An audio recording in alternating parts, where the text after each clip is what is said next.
అప్పట్లో మనకి late night వరకు టీవీ చూసే ఫ్రీడమ్ ఓన్లీ సాటర్డేసే ఉండేది. సాటర్డే తేజ మూవీస్లో సినిమా చూసేసి సండే మార్నింగ్ బాగా లేట్గా లేచేవాళ్ళు.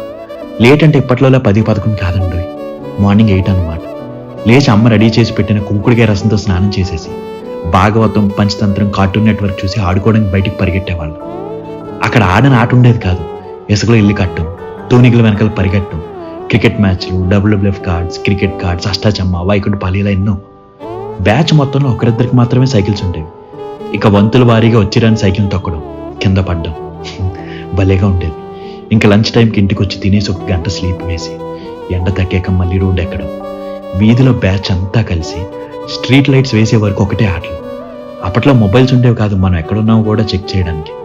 ఫుల్గా ఆడుకుని మాడిపోయిన ఫేసెస్ వేసుకుని వచ్చేవాళ్ళం. రాగానే మనకి లెక్చర్ స్టార్ట్ అయిపోయేది. 6 కల్లా ఇంటికి రమ్మన్నా కదా ఇప్పటి వరకు ఏంటి అని. ఈ లేట్ రావడం, ఇంట్లో లెక్చర్స్ నెవర్ ఎండింగ్ అనుకోండి. ఇంకా అసలు బాధ అప్పుడు మొదలయ్యేది. రేపు మళ్ళీ స్కూల్కి వెళ్ళాలి, ఇంకా హోంవర్క్ చేయలేదని భయం. లేట్గా హోంవర్క్ చేసినందుకు అమ్మతో తిట్లు తినేసి గబగబా ఫినిష్ చేసి మనందరి ఫేవరెట్ అమృతం సీరియల్ చూసి బెడ్ ఎక్కేవాళ్ళం. అప్పటికి ఇప్పటికీ ఆదివారం అంటే ఒకటే ఉత్సాహం.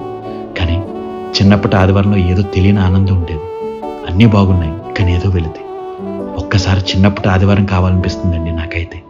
మీకు అలాగే ఉందా? ఉంటా అండి. ఇట్లు మీ రాలింగ్ మోహయ్య.